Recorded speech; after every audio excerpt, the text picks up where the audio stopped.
여러분들 안녕하세요.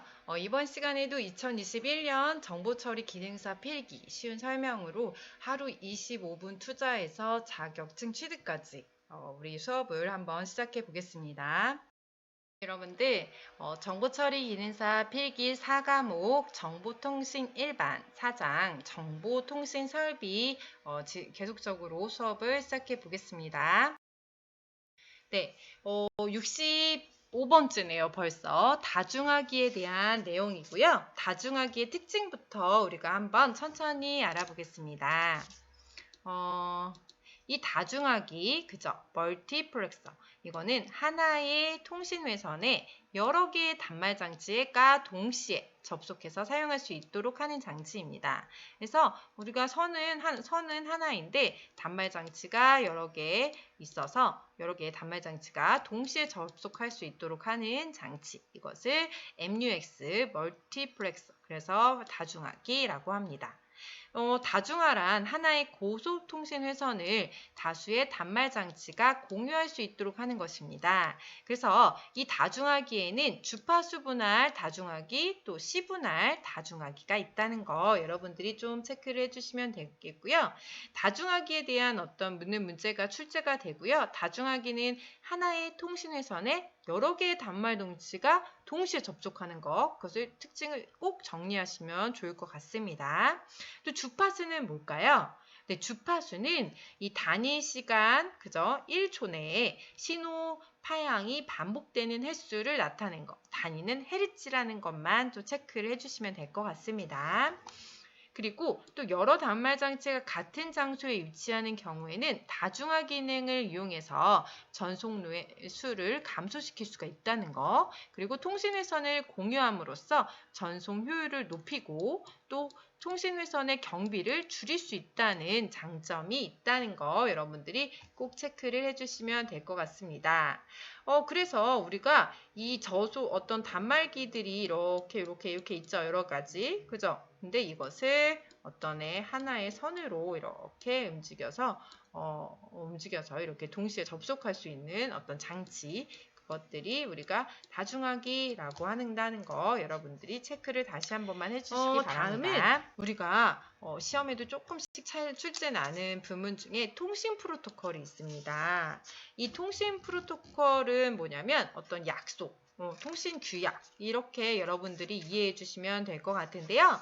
이렇게 어떤 서로 다른 기기들 간의 데이터의 교환을 정확하고 원활하게 수행할 수 있도록 표준화된 통신 규약, 약속을 가지고 있다는 겁니다. 그래서 이 통신을 제어하기 위한 표준 규칙과 절차의 집합, 이런 것들, 그래서 하드웨어와 소프트웨어, 문자를 모두 규정하는 거, 이게 통신 프로토콜이라는 거 체크를 할 수가 있고요. 이 프로토콜의 기능에는 단편화와 재결합, 캡슐화, 그리고 흐름 제어, 오류 제어, 동기화, 순서 제어, 주소 지정, 그다음에 다중화, 경로 제어, 그다음에 전송 제어 서비스, 전송 서비스 이렇게 여러분들 체크를 할 수가 있으면 될 것 같습니다. 그 다음에 프로토콜의 정의를 꼭 순지를 해주셔야 되고요. 기본 요소 3가지도 우리가 체크를 해주시면 좋을 것 같습니다. 그래서 통신 프로토콜의 기본 요소는 시험에 아주 잘 나오는 부분입니다. 그래서 구문, 의미, 시간. 그래서 구문은 전송하고자 하는 데이터의 형식, 그리고 부호와 신호 레벨 등을 규정하는 것. 이것을 구문이라고 합니다.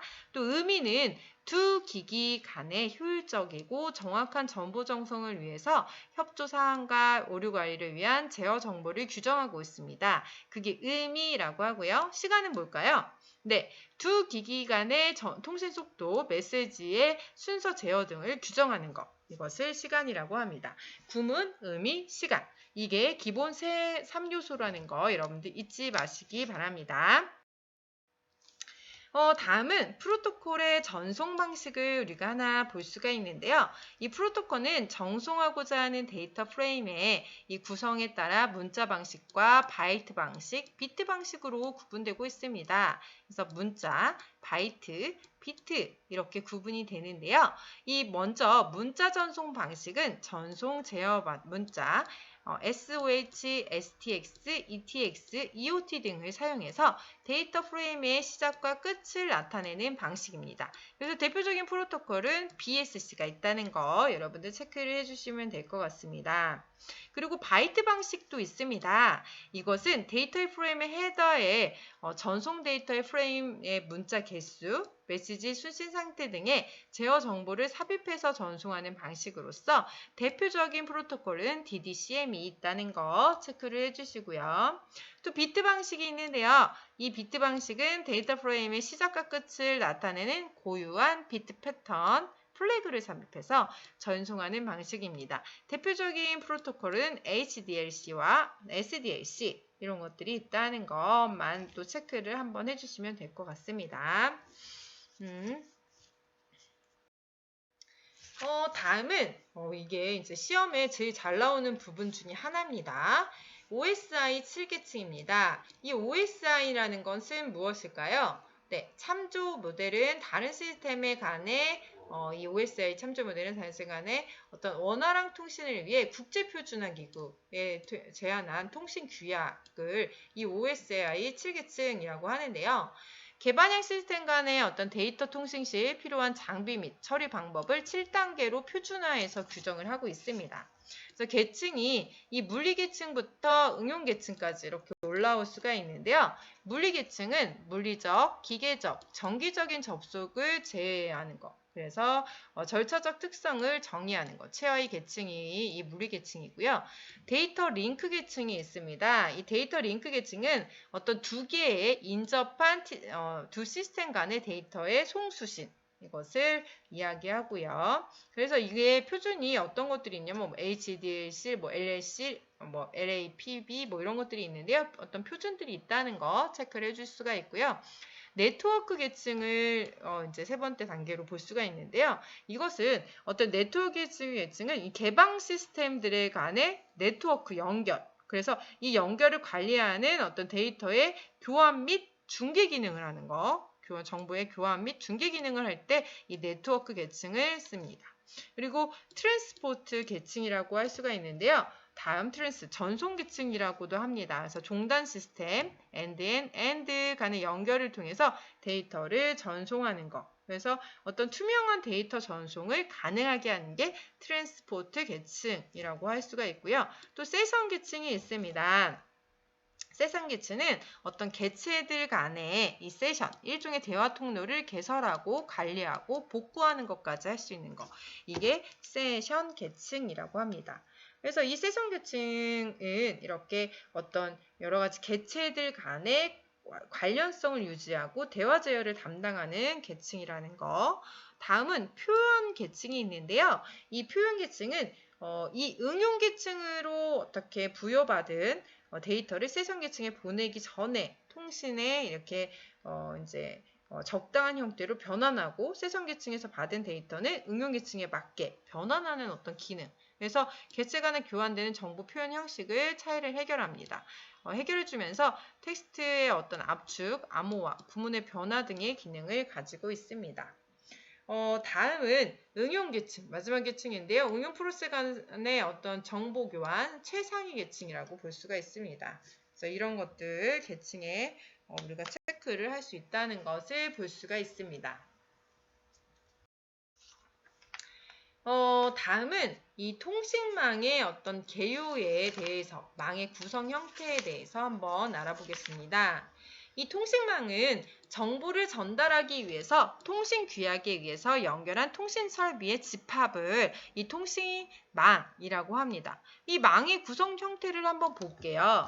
일단 이 성형부터 보겠습니다. 이 성형은 중앙 집중형 이렇게 해서 이렇게 성형이 있으면 그 안으로 이렇게 집중해서 이렇게 뻗어 있는 거. 이것을 이게 집중형, 이게 컴퓨터가 이렇게 되어 있겠죠. 이렇게 이게 중앙 집중형 성형이라고 합니다. 그래서 중앙에 컴퓨터가 있고 이를 중심으로 단말 장치들이 연결돼서 중앙 집수식 어떤 네트워크 구성의 형태입니다. 그래서 이거는 포인트 투 포인트 방식으로 회선을 연결한다는 거. 그리고 각 단말 장치들은 중앙 컴퓨터를 통해서 데이터를 교환합니다. 그죠? 중앙 컴퓨터를 기준으로 이렇게 컴퓨터가 이렇게 연결이 되어 있다는 거 볼 수가 있습니다. 다음은 린형이라고도 하고 루프형이라고도 하는 건데요. 컴퓨터와 단말 장치가 서로 이웃하고 있어요. 그래서 이렇게 원형을 드리고 이렇게 컴퓨터들이 이렇게 이웃하고 있다는 거. 그래서 이 정도의 뭐 중앙 컴퓨터가 있을 수도 있죠. 그래서 컴퓨터와 단말 장치 서로 이웃하는 것끼리 포인트 투 포인트 방식으로 연결된 형태입니다. 그래서 분산 및 집중 제어 모두 가능한 거예요. 그래서 단말 장치의 추가 제거 및 기밀 보호가 어렵겠죠. 왜냐면 이게 다 연결이 되어 있기 때문이죠. 그죠? 하나라도 끊어지면 안 되겠죠. 다음은 버스형이에요. 버스형이라는 통로형이라는 거겠죠. 그래서 이렇게 연결이 되어 있어요. 그래서 이 컴퓨터가 여기에 한 개의 통신 회선이 이렇게 되어 있다면 이렇게 하나 뭐 이렇게 버스의 손잡이처럼 이렇게 연결이 되어 있는 게 이게 버스형, 통로형인데요. 이것은 한 개의 통신 회선에 여러 대의 단말 장치가 연결되어 있는 형태이고요. 물리적 구조가 간단하고 단말 장치 추가 제거가 용이하죠. 그쵸? 얘 하나만 끊어버리면 되니까. 그리고 기밀 보장이 어렵고 통신 회선의 길이에 제한이 있다는 것이 있습니다. 특징이. 다음은 계층형 분산형이에요. 그래서 이렇게 어떤 이제 중앙 컴퓨터, 그죠? 그것을 일정 지역을 나누어서 이쪽에 한 그룹, 이쪽에 한 그룹 이렇게 나누어서 사용하는 건데요. 일정 지역의 단말 장치에 하나의 통신 회수로 연결시키고 또 이웃하는 단말 장치는 일정 내에 설치된 중간 단말 장치로부터 다시 연결시키는 형태입니다. 그래서 이렇게 해서 이쪽에 한 그룹, 이쪽에 한 그룹 이렇게 그룹을 정해서 만들 수 있다는 거. 그래서 분산 처리 시스템을 구성하는 방식. 그래서 계층형, 분산형이라고 하죠.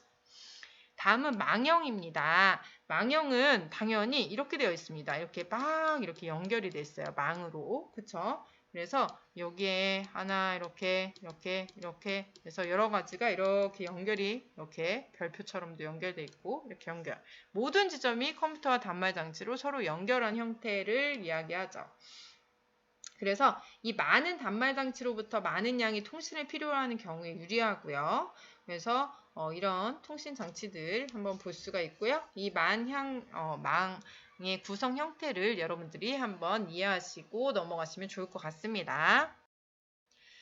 다음은 네트워크 관련 장비인데요. 이 네트워크 관련 장비, 우리가 네트워크를 하죠. 인터넷을 연결하고 네트워크를 구성하는 데 있어서 이 허브, 그죠? 리피터, 브릿지, 그리고 라우터, 게이트웨이가 필요합니다. 이런 것들은 네트워크를 연결하는 데 있어서 관련된 어떤 장비라고 하죠. 이런 부분들의 용어들을 여러분들이 체크를 해주시면요. 이 허브는 컴퓨터나 사무실 뭐 이런 들에 보면은 이 사무실이나 가까운 연결하는 어떤 장치, 회선을 통합적으로 관리하고 또 신호 증폭 기능을 하는 리피터 역할도 하는 것. 이것을 허브라고 하죠. 그래서 허브들이 연결되어 있는 뭐 큰 이제 선들이 막 이렇게 들어있는 허브 라인 창구가 있죠. 그리고 리피터는 전송되는 신호 전송로의 특성 및 외부 충격 등의 요인으로 인해서 원래 형태와 다르게 왜곡되거나 약해질 경우에 원래의 신호 형태로 재성해서 다시 전송하는 역할을 수행하게 됩니다. 또 브릿지는 랜과 랜을 연결하거나 랜 안에서의 컴퓨터 그룹, 세그먼트를 연결하는 기능을 수행하고요. 라우터는 브릿지와 같이 랜과 랜의 연결 기능에 데이터 전송의 최적 경로를 선택할 수 있는 기능이 추가된 것으로서 이 서로 다른 랜과 웬의 연결도 수행합니다. 랜은 근거리 통신망, 웬은 원거리 통신망이라고도 하죠. 프로토콜의 구조가 전혀 다른 게이트웨이는 네트워크의 연결을 수행하기도 하고요. 데이터 형식, 주소 변환, 프로토콜 변환 이런 것들을 수행합니다. 이제 게이트웨이까지 여러분들이 관련 장비에 대한 내용들을 인지하시면 좋을 것 같습니다.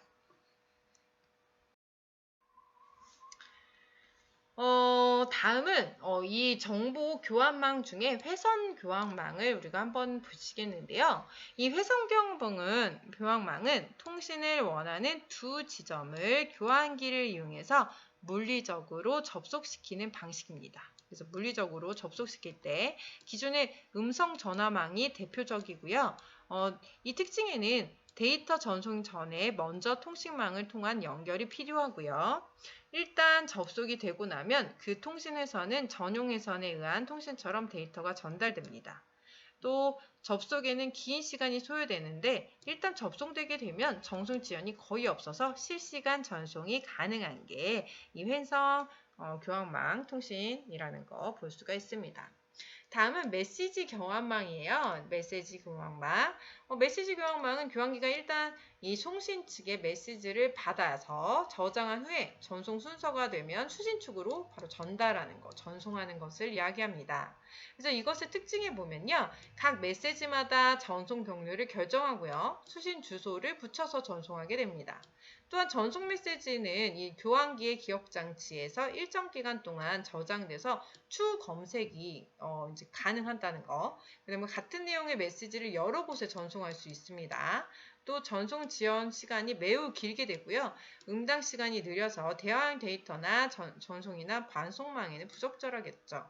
그리고 송신층과 수신청 동시에 운영된 상태에 있지 않아도 된다는 것도 하나의 특징이라는 거 알 수가 있습니다.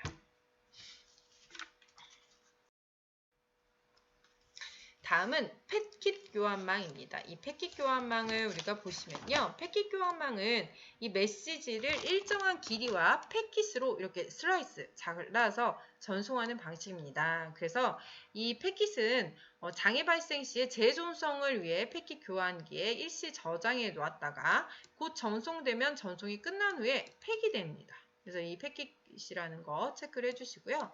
또 하나의 회선을 여러 사용자가 구용할 수가 있습니다. 그렇기 때문에 회선 이용률이 아주 높다는 거 볼 수가 있고요. 또 수신 측에서 분할된 패킷을 재조립해야 된다는 거, 또 응답 시간이 빠르기 때문에 대화용 응용이 가능하다는 것도 알 수가 있습니다. 또 통신량의 제어를 통한 망의 안정성을 높일 수 있고요. 전송 속도와 코드 변환이 가능하다는 것, 또 전송 시 교환기, 회선 등의 장애가 발생해도 다른 정상적인 경로를 선택해서 우회할 수도 있습니다. 또한 음성, 아날로그가 전송보다 데이터 교환망을 통한 디지털 전송에 적합합니다. 패킷 교환망은 이 디지털 전송에 적합하다는 거 체크를 할 수가 있습니다. 시험에 잘 나오는 부분이네요. 정보통신망에 보시면은 이것은 이 정보통신망은 지리적 어떤 분산된 여러 컴퓨터가 특정 목적을 가지고 결합한 형태를 의미하는 것으로서 이 망의 규모나 운영 목적에 따라서 LAN, PAN, ISDN, 위성통신망, 이동통신망으로 구분하게 되는데요.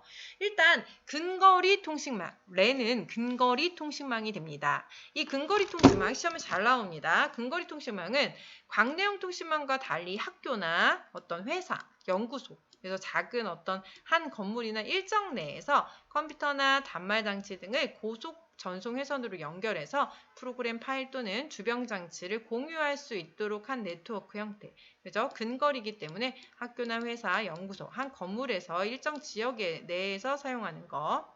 그래서 랜의 확장형의 종류가 두 개가 있는데요. 이 맨과 웬이 있습니다. 맨은 도시형 통신망이라고도 하고요. 약 50km 반경 이내의 도시, 번화가, 대단위 아파트 단지 이것을 대상으로 구성하는 통신망입니다.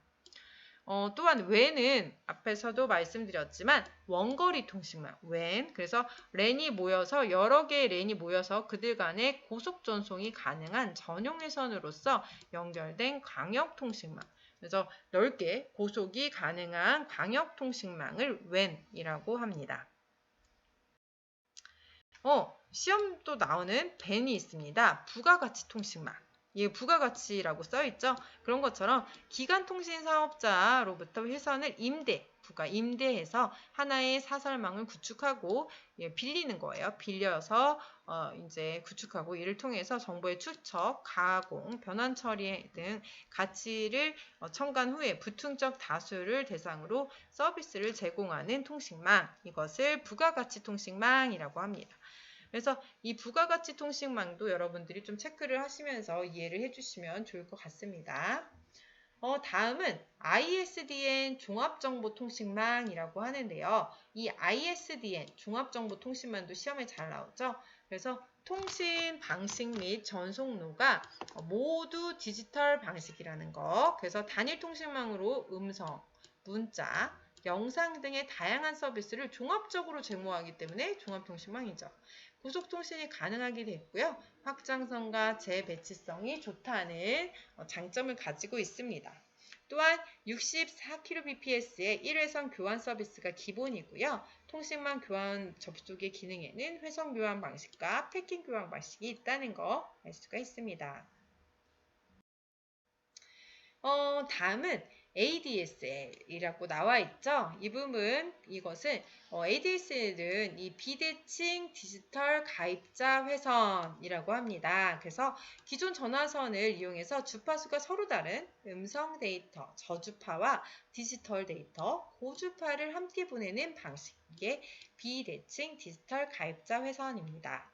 그래서 한 전화선으로 일반 전화와 통신과 데이터 통신이 모두 처리 가능합니다. 그쵸? 그리고 전화국과 가정이 1대1도 연결된 것입니다. 그래서 고속 데이터 통신이 가능하고요. 다운로드 속도가, 업로드 속도가 아주 빠른 장점을 가지고 있습니다. 위성통신망은 아시죠? 위성통신은 지상에서 쏘아 올린 마이크로 주파수를 통신 이송을 통해서 변환, 증폭한 후에 다른 주파수로 송신하는 방식을 이 위성통신망이라고 합니다. 네, 다음은 인터넷을 한번 보겠습니다. 인터넷의 개요부터 한번 보겠는데요. 인터넷이라는 건 여러분도 잘 아시죠? TCP/IP 프로토콜을 기반으로 해서 전 세계 수많은 컴퓨터와 네트워크들이 연결된 광범위한 컴퓨터 통신망을 우리가 인터넷이라고 하죠. 그래서 미국 어떤 국방성에서 이것이 시작됐다는 거, 인터넷은. 그리고 유닉스 운영체제를 기반으로 하고요. 통신망과 컴퓨터가 있는 곳이라면 시간과 장소에 구애받지 않고 정보를 교환할 수 있겠죠. 그리고 인터넷에 연결된 모든 컴퓨터는 고유한 IP 주소를 갖는다는 거죠. 그죠? 고유한 IP 주소. 그리고 왜냐면 내 컴퓨터 안에서도 고유한 주소가 있죠. 컴퓨터 또는 네트워크를 서로 연결하기 위해서는 브릿지, 라우터, 게이트웨이가 사용된다는 것도 알 수가 있습니다. 그 다음에 인터넷 주소를 우리가 체계를 이거 시험에 잘 나오거든요. 한번 보시면요.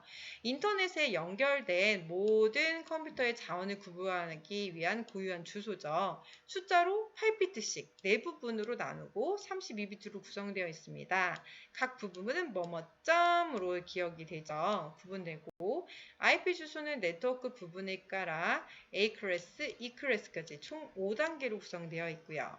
이 도메인 네임 시험에 나오죠? 숫자로 IP 주소를 사람이 이해하기 쉬운 문자 형태로 표현한 거, 이것을 우리가 도메인 네임. 그리고 뉴 미디어에 대해서 이제 이 부분이 이제 하나 추가돼가지고 시험에 나오는 부분 중에 하나인데요.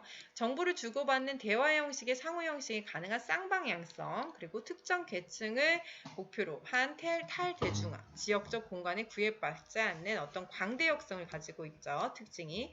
시간과 장소에 관계없이 통신이 가능한 비동시성, 기존의 미디어와 융합되어 발전되고요. 반도체와 디지털 기술의 발전, 또 정보 교환의 고속화와 대용량화, 정보 형태의 다양한 다채널화 이렇게 나와 있습니다. 그리고 비디오 텍스는 TV, 수상기, 전화선, 그리고 유선통신 이런 것들 있는 거 볼 수가 있고요.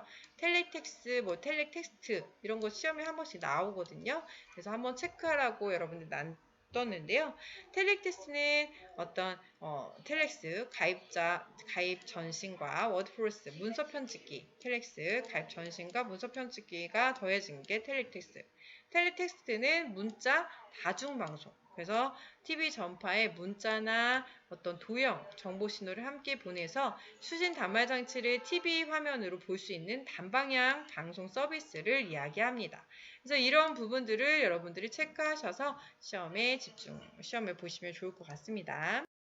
여러분들 수고 많으셨습니다. 이번 시간까지 해서 저희가 이 필기에 대해 부분을 다 완료를 했고요. 다음 시간부터는 여러분들 우리가 기출문제 그리고 예상 문제 이런 것들을 풀어보는 시간을 가지겠습니다. 다음 시간도 여러분들 또 시간 또 이게 내주셔서 공부를 좀 해주시고요. 시험이 또 우리가 6월 말 정도에 또 시험 우리가 이제 시험 이렇게 등록할 수 있는 시간이 있죠. 그 시간이 있으니까 그 시간에 여러분들도 체크하셔가지고 시험을 우리가 볼 수 있도록 신청을 해주시고요. 그리고 또 자신이 없는 분들은 한 번 더 기회가 있기 때문에 그때 신청하셔도 되고요. 그래서 시험 준비하셔가지고 시험 잘 보시기 바랍니다.